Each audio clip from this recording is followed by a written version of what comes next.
ہم ختم نبوت پر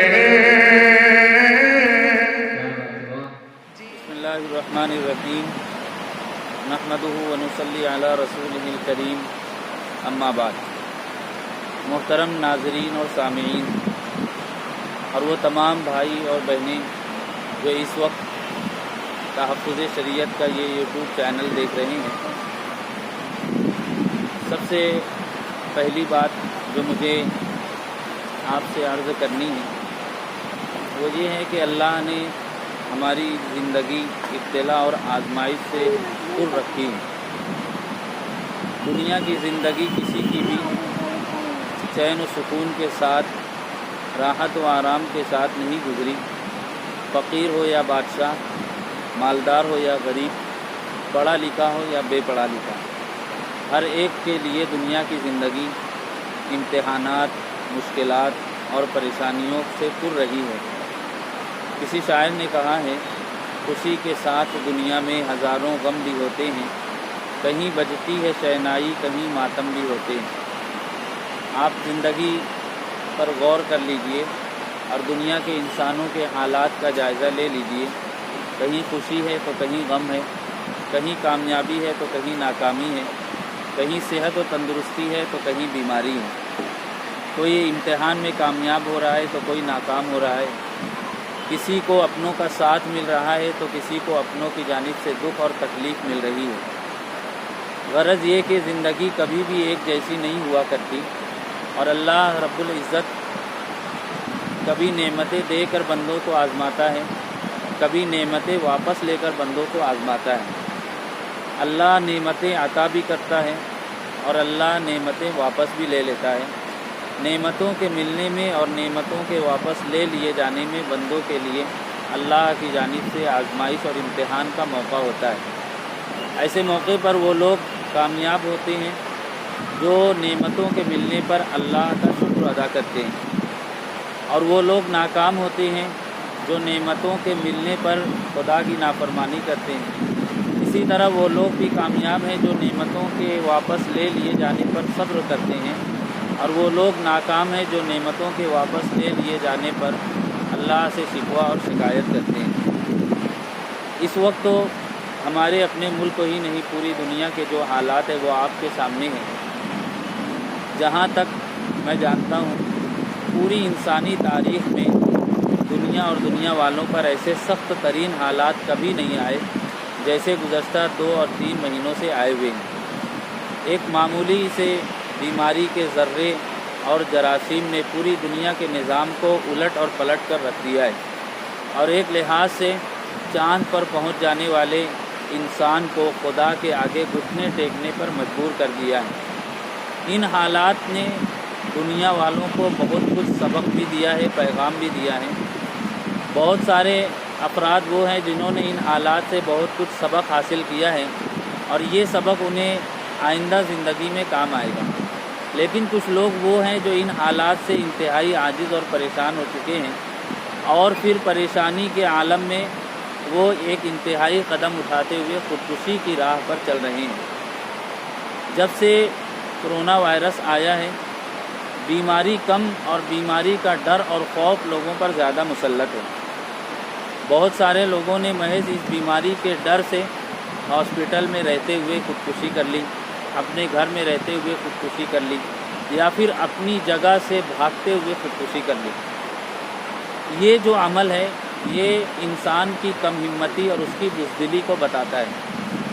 ہمیں یاد رکھنا چاہیے کہ مصیبت، مشکل کتنی ہی بڑی ہو، لیکن اگر ہم لوگ عزم و ہمت اور حوصلے کے ساتھ اس کا مقابلہ کریں تو ہمارے لیے اس مشکل کا مقابلہ کرنا آسان ہو جاتا ہے اور اس پر فتح حاصل کرنا ممکن ہو جاتا ہے۔ لیکن ڈر اور خوف کے ساتھ ہم لوگ کبھی بھی کسی تکلیف اور مصیبت کا سامنا نہیں کر سکتے۔ قرآن کریم میں اللہ رب العزت کا ارشاد ہے کہ ہم اپنے بندوں کو جان مال میں کمی کے ذریعے آزماتے ہیں۔ اس موقع پر جو لوگ صبر و برداشت کے ساتھ کام لیتے ہیں ہم ان کی مدد کرتے ہیں۔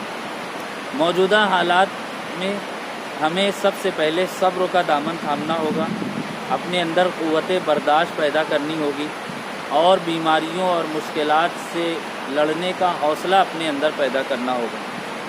اگر ہم نے اپنے اندر یہ حوصلہ پیدا کر لیا تو یقین جانیے ہم نے آدھا میدان فتح کر لیا۔ دوسرے نمبر کی بات یہ ہے کہ اب اس بیماری سے یا اس بیماری کی وجہ سے جو مالی نقصان ہو رہا ہے، جو فقر و فاقے کا سامنا ہے، جو تکلیف کا سامنا ہے، ہمیں ان تکلیفوں سے کس طرح اپنے آپ کو بچانا ہے۔ اس لیے جو احتیاطی تدابیر ہیں ہمیں ان پر بھی پوری طرح عمل پیرا ہونا ہے۔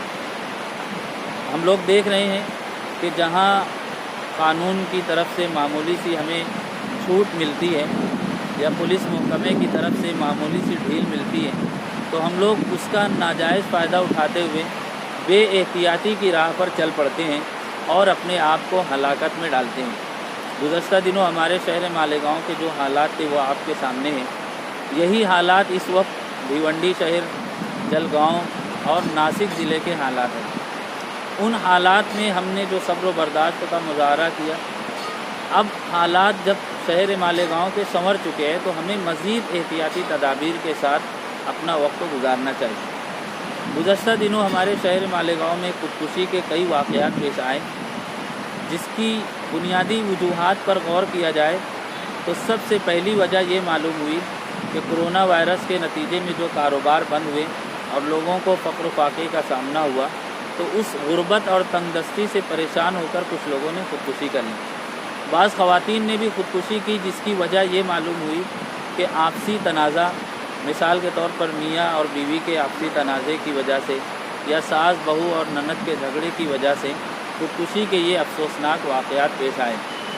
یاد رکھیے، ایک ایمان والے بندے کا یہ ایمان و عقیدہ ہے کہ یہ جان اللہ رب العزت کی امانت ہے اور ہمیں اس امانت کی حفاظت کا حکم دیا گیا ہے۔ قرآن کریم میں اللہ رب العزت کا فرمان ہے، وَلَا تُلْقُوا بِأَيْدِيكُمْ إِلَى التَّهْلُكَةِ، اپنے آپ کو ہلاکت میں مت ڈالو۔ دوسری جگہ ارشاد ہے، وَلَا تَقْتُلُوا أَنفُسَكُمْ، اپنی جان کو قتل مت کرو۔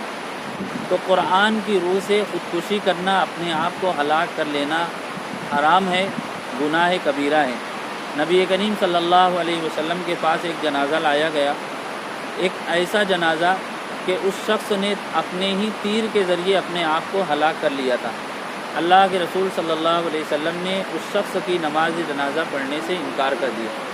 بخاری شریف کی روایت ہے، نبی کریم صلی اللہ علیہ وسلم نے ارشاد فرمایا کہ جو شخص کسی اونچی جگہ سے اپنے آپ کو گرا کر ہلاک کر لے گا، جہنم میں بھی وہ ہمیشہ اسی حال میں رہے گا کہ کسی اونچی جگہ سے بار بار گرتا رہے گا اور اپنے آپ کو ہلاک کرتا رہے گا۔ جو شخص زہر کھا کر اپنے آپ کو ہلاک کر لے گا، جہنم میں وہ زہر کی پڑیا اس کے ہاتھ میں ہوگی، وہ بار بار وہ زہر کھائے گا اور اسی تکلیف سے گزرے گا۔ جو شخص کسی دھاردار ہتھیار سے اپنے آپ کو قتل کر لے گا، جہنم میں وہ ہتھیار اس کے ہاتھ میں ہوگا اور وہ اسی ہتھیار سے بار بار اپنے آپ کو قتل کرے گا۔ تو خودکشی کرنے والے اس بات کو سمجھیں کہ خودکشی مسائل کا حل نہیں ہے، بلکہ یہاں سے مسائل شروع ہوتے ہیں۔ اسی لیے کسی شاعر نے کہا تھا، اب تو گھبرا کے یہ کہتے ہیں کہ مر جائیں گے، مر کے بھی چین نہ پایا تو کدھر جائیں گے۔